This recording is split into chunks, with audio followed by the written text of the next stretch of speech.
I was a stranger, and you welcomed me. It was this time last year. I was finishing up my last semester in seminary. You didn't have to take a chance on hiring me, but you did. You also didn't have to throw me on a plane to Puerto Rico on my first day of the job, but you did.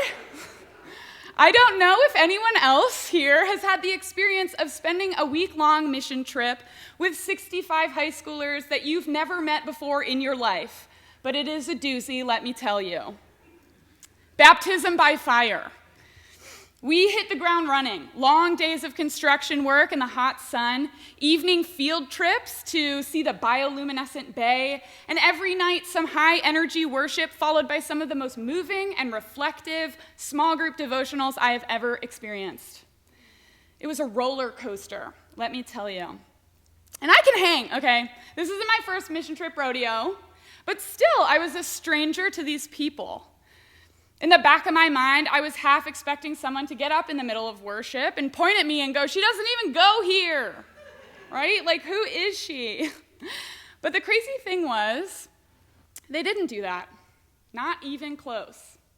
They scooped me up like I was one of their own, like it was seamless, like it wasn't even a thing. I was a stranger, and you welcomed me. Jean Vanier, theologian and founder of the L'Arche Intentional Communities, says to invite others in is a sign that we aren't afraid, that we have a treasure of truth and of peace to share. This is exactly what I saw on the Impact mission trip. It is such a strong program with such a treasure of truth and of peace. How can I describe it? Being there feels like a collective release of all the limiting expectations imposed on us of who we're supposed to be at school, at work, at home. Instead, we can inhabit a fuller, freer version of ourselves as God's beloved. And when we relax into that, it's so easy to see it in everyone else. Barbara Brown Taylor, whose book An Altar in the World that we are reading for our sermon series this month, describes this sort of communal encounter as helping us to draw us out of ourselves.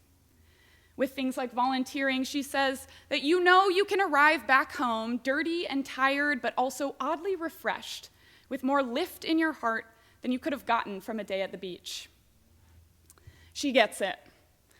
On Impact, we are drawn out of ourselves, which leaves us open to being surprised and delighted by each other, by our surroundings, by the people we meet, by the place we're in. It's palpable and infectious. When you have something like that, there's always room for one more. No problem. Come on in. The water's warm. This treasure of truth and of peace bubbles over with abundance. Now, if I'm being honest, I consider myself to be something of a community connoisseur. I was blessed to have a transformative youth group experience growing up, and ever since then, I've been like, whoa, whatever that was, I need way more of it all the time, forever and ever.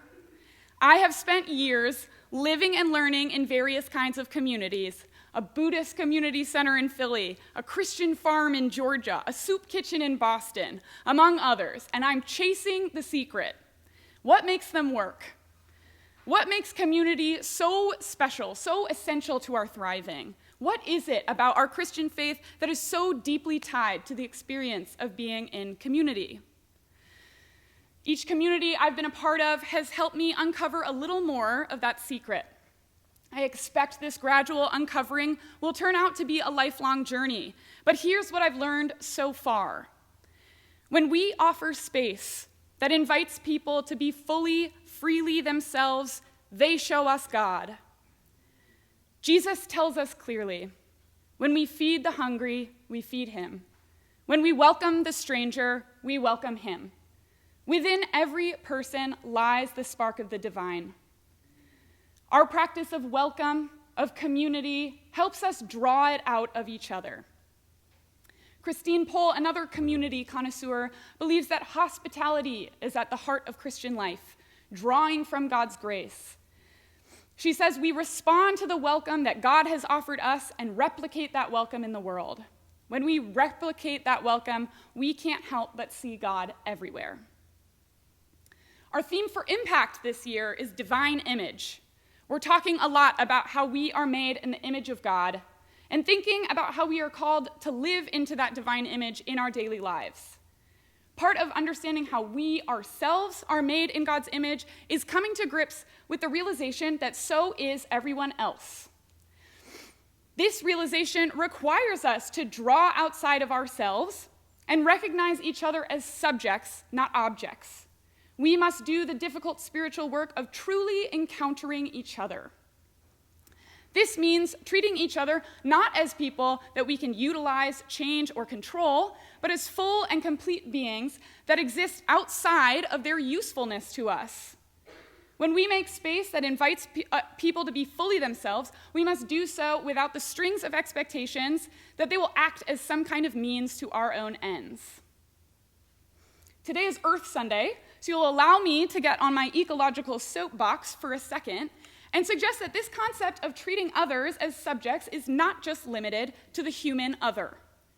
Trees are subjects too, full and complete beings in themselves. Did you know that trees can communicate with each other? Scientists have discovered fungal networks between the root systems of trees that act as neural pathways and allow them to warn each other of danger and even send nutrients to each other when one gets sick.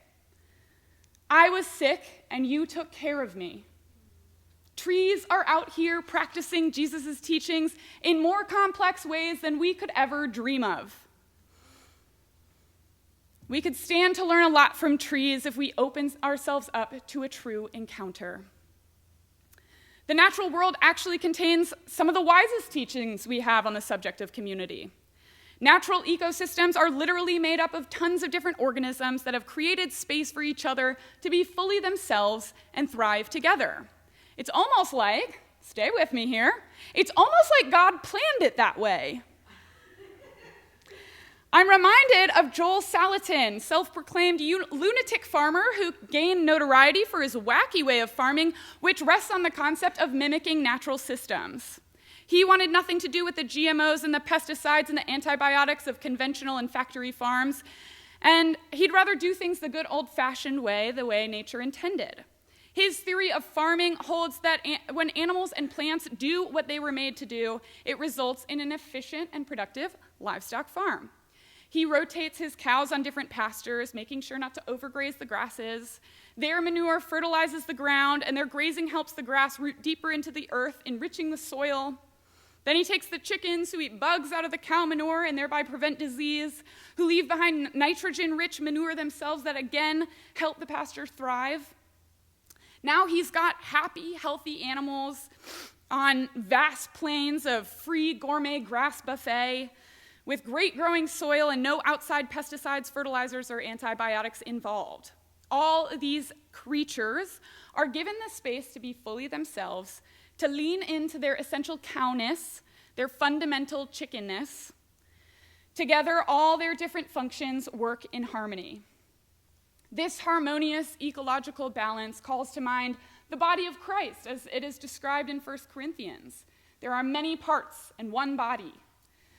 Not all of these parts function the same way, but all work together to form the body of Christ. Just like Joel Salatin's natural pastoral ecosystem. Just like us. We are the body of Christ. Each one of us is a part of it. This ecological harmony body of Christ stuff sounds nice and all, but perhaps it strikes you as a bit romantic, a bit sentimental. Anyone who's actually been a part of a real community knows that it's not all sunshine and rainbows all the time. But Barbara Brown Taylor tells us that our faith communities are the places where the teachings of our religion are truly tested. We practice what we preach right here with each other every day. The youth of our church are doing it. Let's take a leaf from their book. They practice community until they're living and breathing it, like it's the most natural thing in the world. When we commit ourselves to the practice of community, the practice of welcoming others into this space where they can be fully themselves, we give others the opportunity to show us God. We practice welcome even when it's gritty, even when it's imperfect, even when the face of God looks a lot like someone we find pretty annoying. We don't do this because it's a means to an end. Our welcome is not a church growth strategy.